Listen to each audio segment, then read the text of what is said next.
तब प्रभु ऋषि समेत नहाए, विविध दान मही देव नहीं पाए। हरसी चले मुनि वृंद सहाया, बेगी विदेह अगर निगराया। प्रभु ने ऋषियों सहित गंगा जी में स्नान किया। ब्राह्मणों ने भांति भांति के दान पाए। फिर मुनि वृंद के साथ वे प्रसन्न होकर चले और शीघ्र ही जनकपुर के निकट पहुंच गए। श्री रामचंद्र जी ने जब जनकपुर की शोभा देखी तब वे छोटे भाई लक्ष्मण सहित अत्यंत हर्षित हुए। वहाँ अनेकों बावलियां, कुएं, नदी और तालाब है जिनमें अमृत के समान जल है और मणियों की सीढ़ियां बनी हुई हैं। मकर रस से मतवाले होकर भौरे सुंदर गुंजार कर रहे हैं। रंग बिरंगे बहुत से पक्षी मधुर शब्द कर रहे हैं। रंग रंग के कमल खिले हैं। सदा सब ऋतुओं में सुख देने वाला शीतल मंद सुगंध पवन बहा रहा है। पुष्प वाटिका, फुलवारी, बाग और वन जिनमें बहुत से पक्षियों का निवास है, फूलते फलते और सुंदर पतों से लदे हुए नगर के चारों ओर सुशोभित है। नगर की सुंदरता का वर्णन करते नहीं बनता। मन जहाँ जाता है वहीं लुभा जाता यानी रम जाता है। सुंदर बाजार है, मणियों से बने हुए विचित्र छज्जे हैं, मानो ब्राह्मणों ने उन्हें अपने हाथों से बनाया है।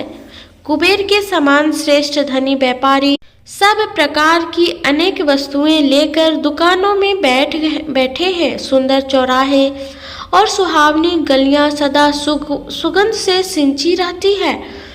सबके घर मंगलमय है और उन पर चित्र कढ़े हुए हैं जिन्हें मानो कामदेव रूपी चित्रकार ने अंकित किया है। नगर के सभी स्त्री पुरुष सुंदर पवित्र साधु स्वभाव वाले धर्मात्मा, ज्ञानी और गुणवान है।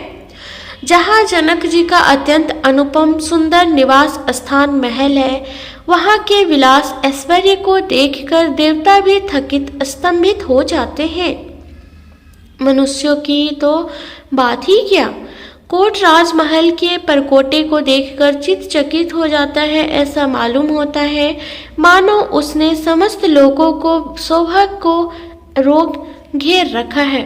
उज्जवल महलों में अनेक प्रकार के सुंदर रीति से बने हुए मणि जटित सोने के जरी के पर्दे लगे हैं। सीता जी के रहने के सुंदर महल की शोभा का निर्माण वर्णन किया ही कैसे जा सकता है। राजमहल के सब दरवाजे फाटक सुंदर हैं, जिनमें ब्रज के मजबूत अथवा हीरो के चमकते हुए किवाड़ लगे हैं।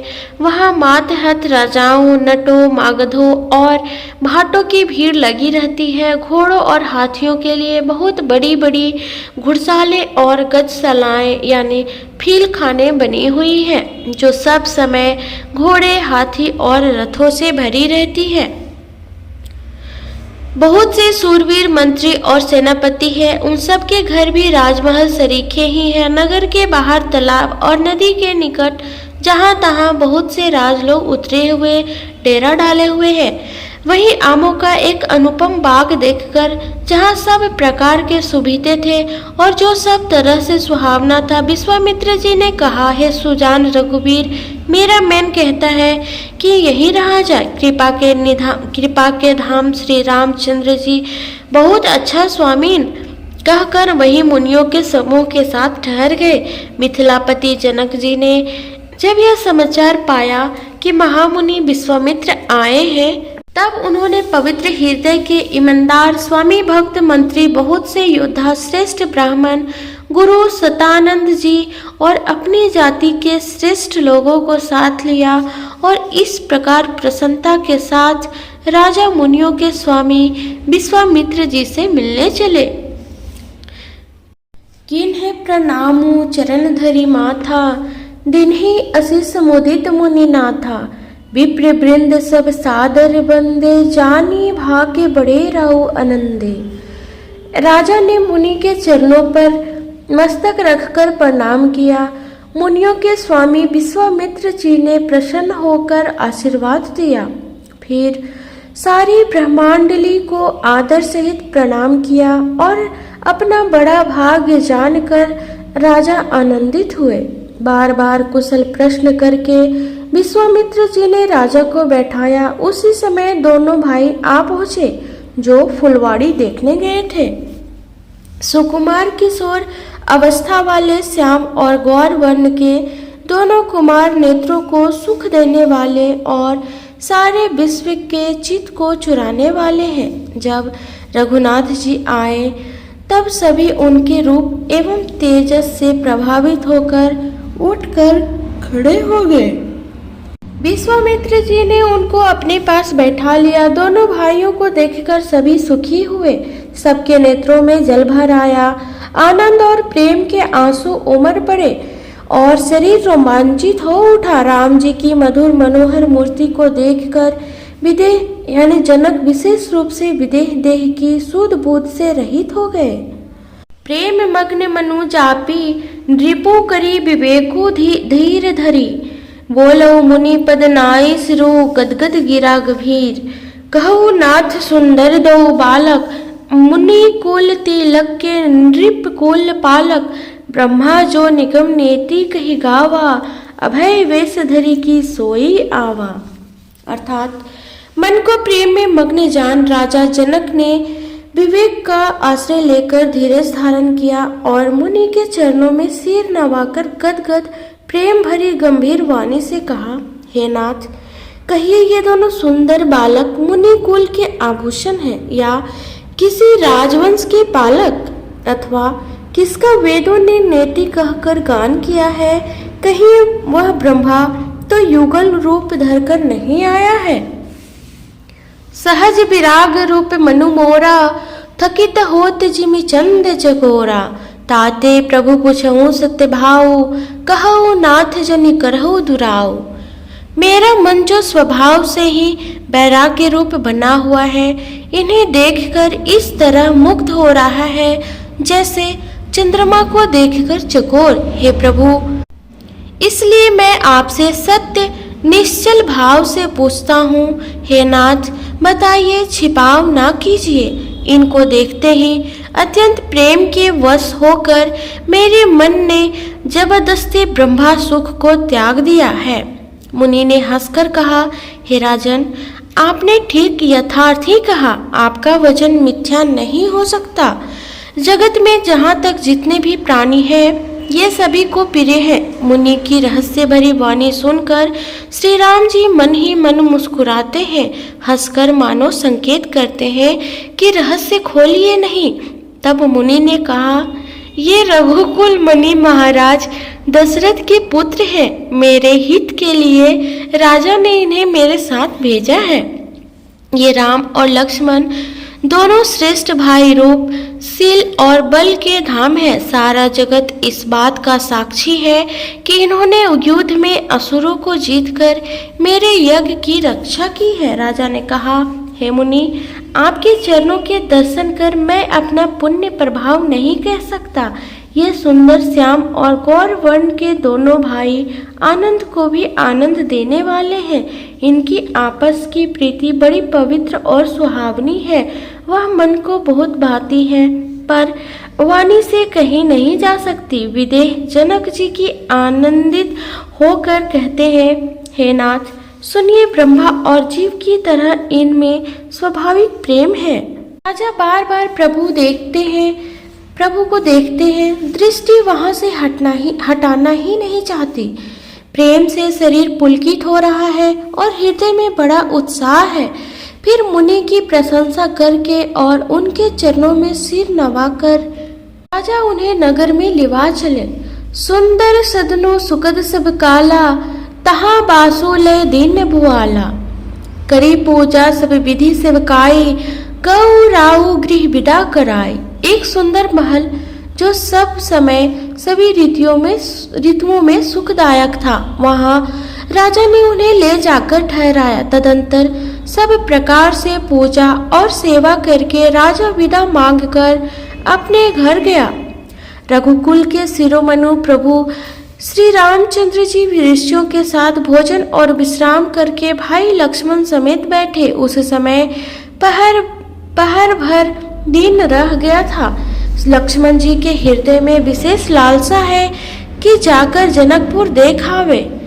परंतु प्रभु श्री रामचंद्र जी का डर है कि और फिर मुनि से सकुचाते हैं, इसलिए प्रकट में कुछ नहीं कहते, मन ही मन मुस्कुरा रहे हैं। अंतर्यामी श्री रामचंद्र जी ने छोटे भाई के मन की दशा जान ली।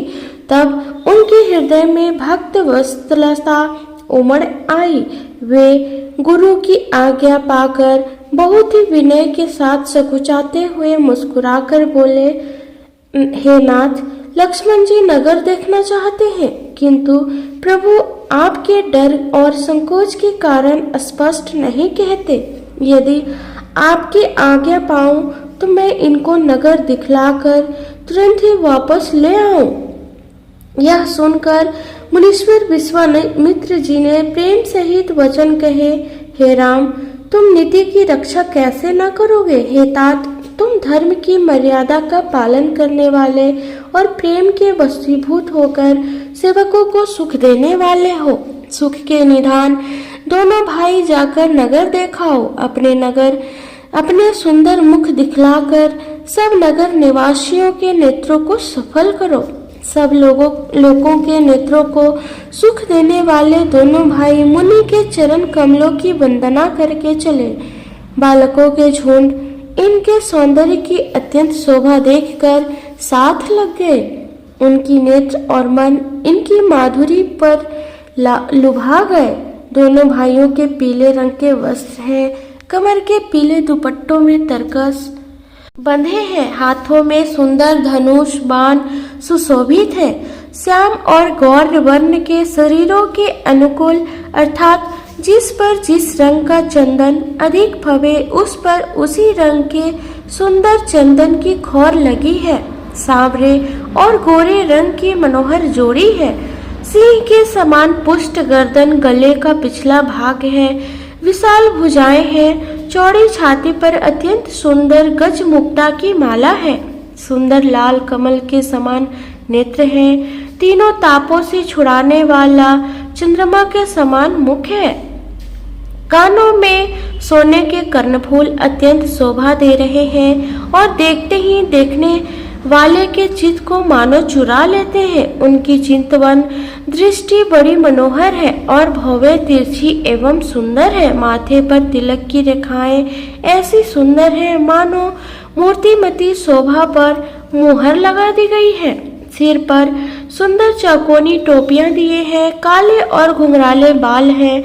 दोनों भाई नख से लेकर शिखा तक, एड़ी से चोटी तक सुंदर है और सारी शोभा जहाँ जैसी चाहिए वैसा ही है। देखन नगरो भूप सुत आए, समाचार पुरब सिंह पाए। धाये धाम काम सब त्यागी, मनहु रंग निधि लूटन लागी।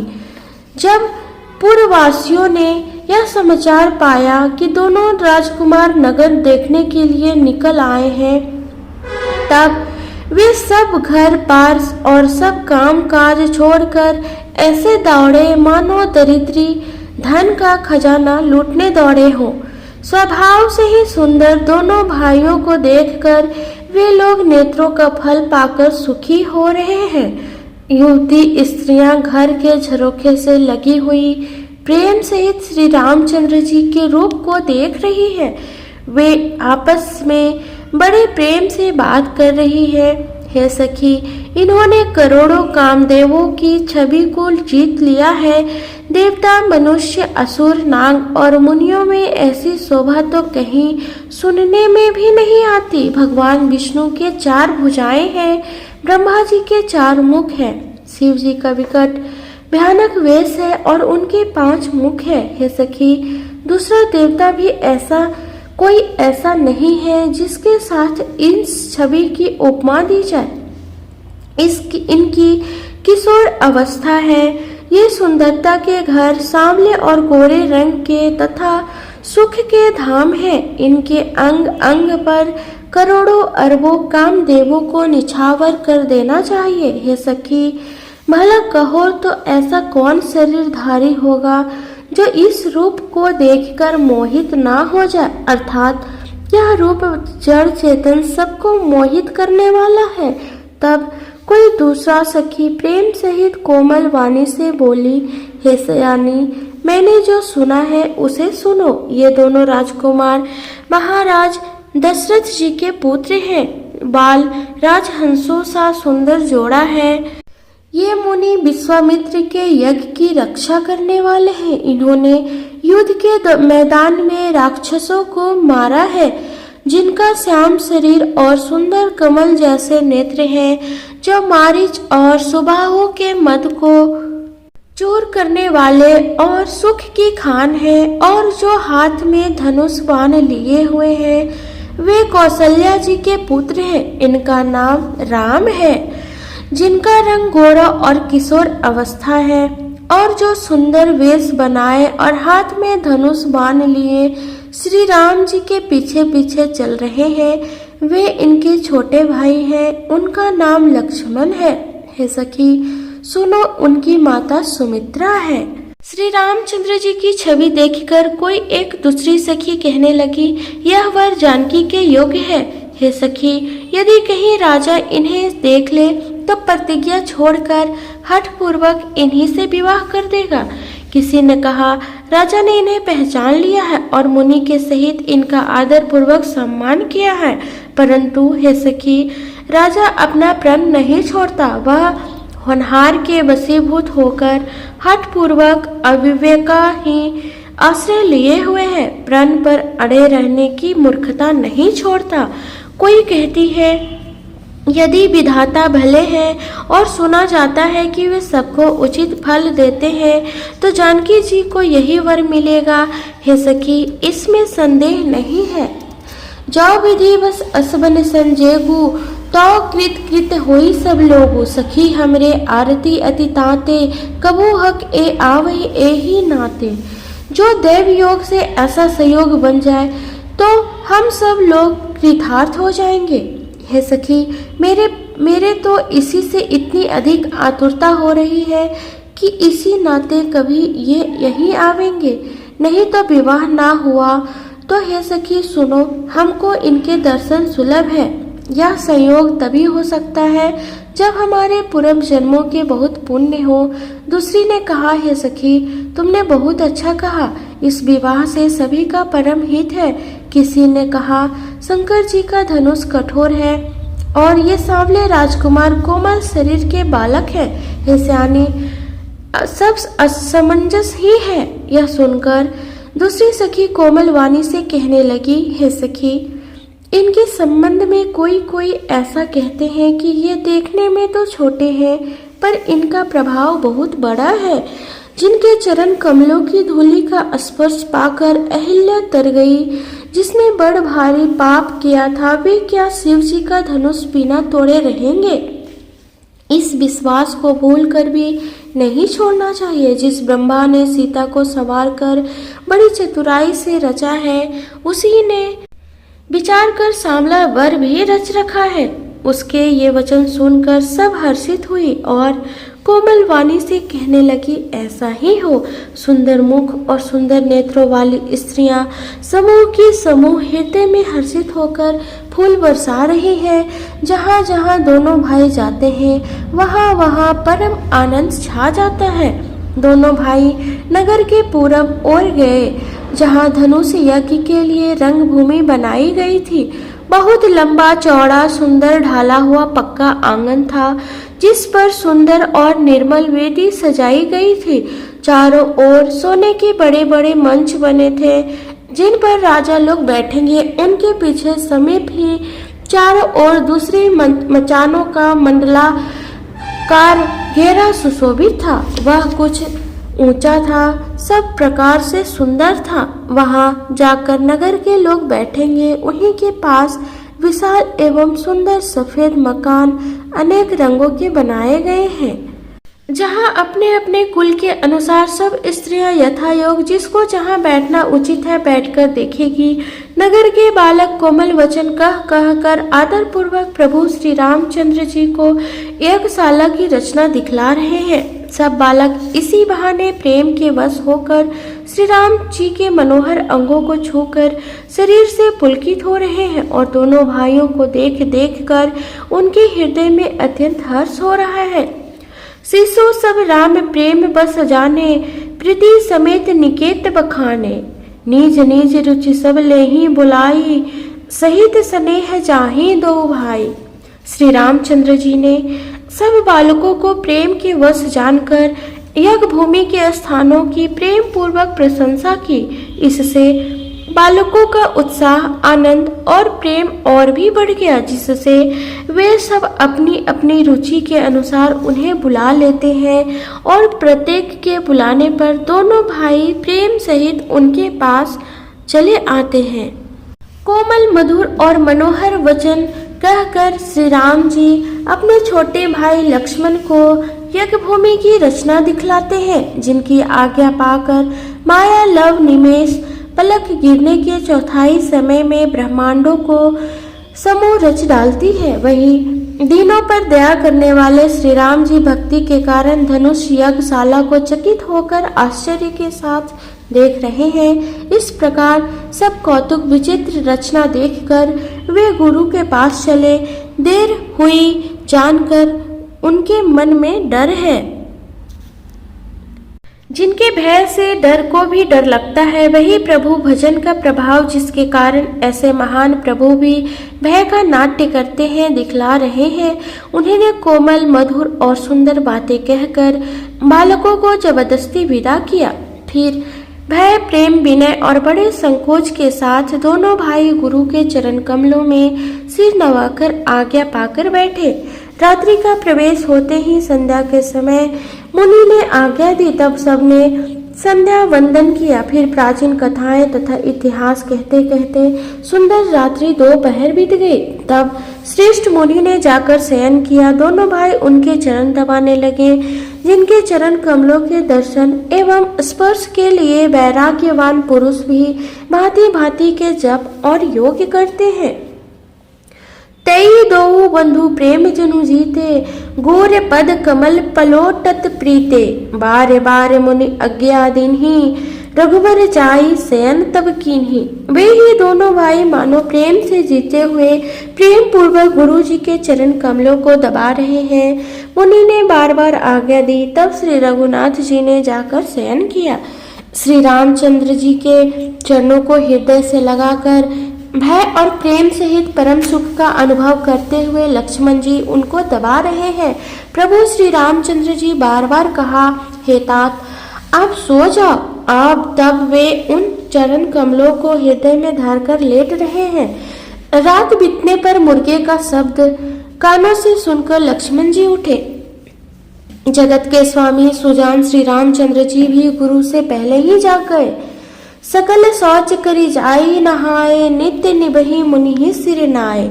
समय जानी गुर आयसु पाई, लेन प्रसून चले दाऊ भाई। सब शौच क्रिया करके वे जाकर नहाए। फिर संध्या अग्निहोत्रादि नित्य कर्म समाप्त करके उन्होंने मुनि को मस्तक नवाया। पूजा का समय जानकर गुरु की आज्ञा पाकर दोनों भाई फूल लेने चले। उन्होंने जाकर राजा का सुंदर बाग देखा, जहाँ बसंत ऋतु लुभा कर रह गई है। मन को लुभाने वाले अनेक वृक्ष हैं। रंग बिरंगी उत्तम लताओं के मंडप छाए हुए हैं। नए पत्ते, फलों और फूलों से युक्त सुंदर वृक्ष अपनी संपत्ति से कल्प वृक्ष को भी लज्जा रहे हैं। पपीहे, कोयल, तोते, चकोर आदि पक्षी मीठी बोली बोल रहे हैं और मोर सुंदर नृत्य कर रहे हैं। बाग के बीचों बीच सुहावना सरोवर सुशोभित है, जिसमें मणियों की सीढ़ियां विचित्र ढंग से बनी है। उसका जल निर्मल है, जिसमें अनेक रंगों के कमल खिले हुए हैं। जल के पक्षी कलरव कर रहे हैं और भ्रमर गुंजार कर रहे हैं। बागु ताड़गु बालों की प्रभु हर्षे बंधु समेत, परम रम्य आरमो यहु जो राम ही सुख देत। बाग और सरोवर की देखकर प्रभु श्री रामचंद्र जी भाई लक्ष्मण सहित हर्षित हुए। यह बाग वास्तव में परम रमणीय है, जो जगत को सुख देने वाले श्री रामचंद्र जी को सुख दे रहा है। चारों ओर दृष्टि डालकर और मालियों से पूछकर वे प्रसन्न मन से पत्र पुष्प लेने लगे। उसी समय वहां सीता जी आई। माता ने उन्हें गिरजा पार्वती जी की पूजा करने के लिए भेजा था। साथ में सब सुंदरी और सयानी सखियां हैं जो मनोहर वाणी से गीत गा रही है और सरोवर के पास गिरजा जी का सुंदर मंदिर सुशोभित है, जिसका वर्णन नहीं किया जा सकता। देखकर मन मोहित हो जाता है। सखियों सहित सरोवर में स्नान करके सीता जी प्रसन्न मन से गिरजा जी के मंदिर में गई। उन्होंने बड़े प्रेम से पूजा की और अपने योग सुंदर वर मांगा। एक सखी सीता जी का साथ छोड़कर फूलवाड़ी देखने चली गई थी। उसने जाकर दोनों भाइयों को देखा और प्रेम में विह्वल होकर वह सीता जी के पास आई। सखियों ने उनकी दशा देखी कि उसका शरीर पुलकित है और नेत्रों में जल भरा है। सब कोमल वाणी से पूछने लगी कि अपनी प्रसन्नता का कारण बता। उसने कहा, 2 राजकुमार बाग देखने आए हैं, किशोर अवस्था के हैं और सब प्रकार से सुंदर हैं। वे सांवले और गोरे रंग के हैं। उनके सौंदर्य को मैं कैसे बखान कर कहूँ। वाणी बिना नेत्र की है और नेत्रों की वाणी नहीं है। यह सुनकर और सीता जी के हृदय में बड़ी उत्कंठा जानकर सब सयानी सखियां प्रसन्न हुई। तब एक सखी कहने लगी, हे सखी, ये वही राजकुमार हैं जो सुना है कि कल विश्वामित्र मुनि के साथ आए हैं और जिन्होंने अपने रूप की मोहनी डालकर नगर के स्त्री पुरुषों को अपने वश में कर लिया है। जहाँ तहाँ सब लोग उन्हीं की छवि का वर्णन कर रहे हैं। अवश्य चलकर उन्हें देखना चाहिए, वे देखने ही योग्य है। उसके वचन सीता जी को अत्यंत ही प्रिय लगे और दर्शन के लिए उनके नेत्र अकुला उठे। उस प्यारी सखी को आगे करके सीता जी चली। पुरानी प्रीति को कोई लख नहीं पाता। नारद जी के वचनों का स्मरण करके सीता जी के मन में पवित्र प्रीति उत्पन्न हुई। वे चकित होकर सब और उस तरह देख रही थी मानो डरी हुई मृग छौनी इधर उधर देख रही हो। कंकन, हाथों के कड़े, करधनी और पायजे बके शब्द सुनकर श्री रामचंद्र जी के हृदय में विचार कर लक्ष्मण जी से कहते हैं, यह ध्वनि ऐसे आ रही है मानो कामदेव ने विश्व को जीतने का संकल्प करके डंके पर चोट मारी है। ऐसा कहकर श्री रामचंद्र जी ने फिर कर उस ओर देखा। श्री रामचंद्र जी के मुखरूपी चंद्रमा को निहारने के लिए उनके नेत्र चकोर बन गए। सुंदर नेत्र स्थिर हो गए। टकटकी लग गई मानो निमि जनक जी के पूर्वज ने जिनका सबकी पालकों में निवास माना गया है। लड़की दामाद के मिलन प्रसंग को देखना उचित नहीं। इस भाव से सकुचाकर पलकें छोड़ दी, पलकों में रहना छोड़ दिया, जिससे पलकों का गिरना रुक गया। सीता जी की शोभा देखकर श्री रामचंद्र जी ने बड़ा सुख पाया। हृदय में वे उसकी सराहना करते हैं, किंतु मुख से वचन नहीं निकालते। वह शोभा ऐसी अनुपम है मानो ब्रह्मा ने अपनी सारी निपुणता को मूर्तिमान कर संसार को प्रकट करके दिखा दिया हो। वह सीता जी की शोभा सुंदरता को देखकर यानी कि सुंदरता को भी सुंदर करने वाली है। वह ऐसे मालूम होती है मानो सुंदरता रूपी घर में दीपक की लौ जल रही है। अब तक सुंदरता रूपी भवन में अंधेरा था। वह भवन मानो सीता जी की सुंदरता रूपी दीप शिखा को पाकर जगमगा उठा है, पहले से भी अधिक सुंदर हो गया है। सारी उपमाओं को तो कवियों ने जुटा कर रखा है। मैं जनक नंदनी श्री सीता जी की किससे उपमा दूं। इस प्रकार हृदय में सीता जी की शोभा का वर्णन करके और अपनी दशा को विचार कर प्रभु श्री रामचंद्र जी पवित्र मन से अपने छोटे भाई लक्ष्मण से समयानुकूल वचन बोले। तात जनक तन्याय सोई, धनुष जग जहि कार न होई। पूजन गौरी सखी लय आई, करत प्रकाश फिरई फुलवाई। हे तात, यह वही जनक जी की कन्या है जिसके लिए धनुष यज्ञ हो रहा है। सखियां इसे गौरी पूजन के लिए आई हैं। यह फुलवाड़ी में प्रकाश करती हुई फिर रही है, जिसकी अलौकिक सुंदरता देखकर स्वभाव से ही पवित्र मेरा मन क्षुब्ध हो गया है। वह सब कारण अथवा उसका सब कारण तो विधाता जाने, किंतु हे भाई सुनो, मेरी मंगलदायक दाहिने अंग फड़क रहे हैं।